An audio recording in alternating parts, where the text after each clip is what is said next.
Parents, families and friends, distinguished faculty, members of the staff, members of the boards, Governor Murphy, President Sweeney, Speaker Coughlin, all four mayors, other elected officials, and most important of all, students. I'm Mark Engelson, chair of the Rutgers Board of Governors. 48 years ago, I was one of you. I'm honored to welcome you all to the Rutgers 2020 commencement. We are here to celebrate you, our degree conferees, as you epitomize the excellence and opportunity that constitute this great university. This is not the commencement format that any of us foresaw.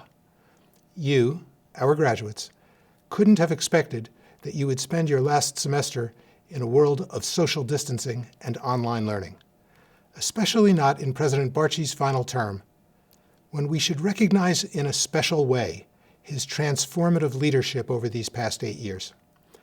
Leadership that in no small part paved the way to where Rutgers is today and that meaningfully contributed to where you are today.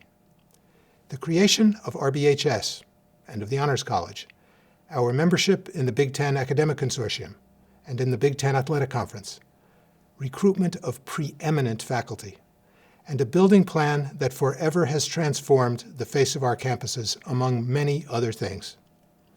Nothing, not even the most horrific pandemic in our history and the associated economic dislocation, will change the way that historians will view President Barchi's tenure. Bob, we admire you and we thank you. And who better to describe the most salient features of the transformation than Chancellors Malloy and Strom and EVP COO Calcado. A clockmaker is a master craftsman who designs and builds clocks by hand. Clocks that will outlast him for generations. This is to something like this, which is I can't say it any other way, that's the blueprint. That's what you work from. Robert Barchi has been crafting precision timepieces from design to construction in his own workshop for years. With a clockmaker's attention to planning and detail, President Barchi has helped lead Rutgers University into one of the most exciting periods of change and growth in its history. Bob's clockmaking is a wonderful microcosm of his general personality. He has an ability both to see the big picture and to see little details. When we look at that craftsmanship, just the way that every piece of what he does is meticulous and fits together, it tells you that the things that he is able to accomplish when he puts his mind to it, they have no bounds. His interests actually in clockmaking and precision engineering are things that we see when he evaluates new building opportunities, and we trust the fact that he has this attention to detail. Actually, I see a lot of parallels between precision mechanical clocks and the complicated interactions that make up a university. These complicated mechanisms require every piece of them, and a university requires everybody who's there working together. I was happy being the dean of the Ernest Mario School of Pharmacy at Rutgers. Got a call that this integration with the former University of Medicine and Dentistry was going to go through.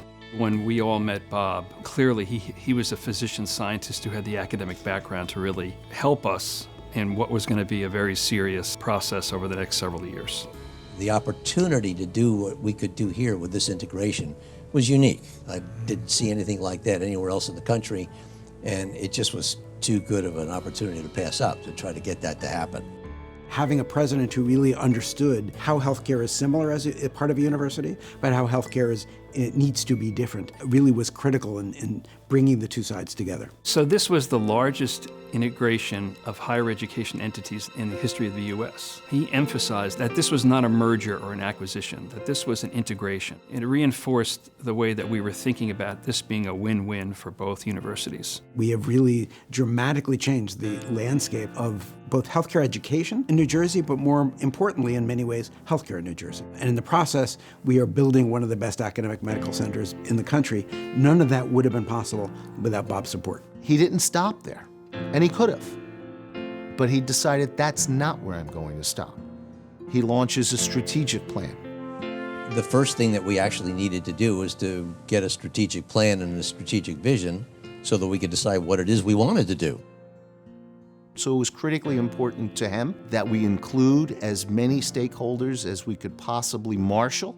And that was everybody. That was students, that was faculty, that was staff, that was community members.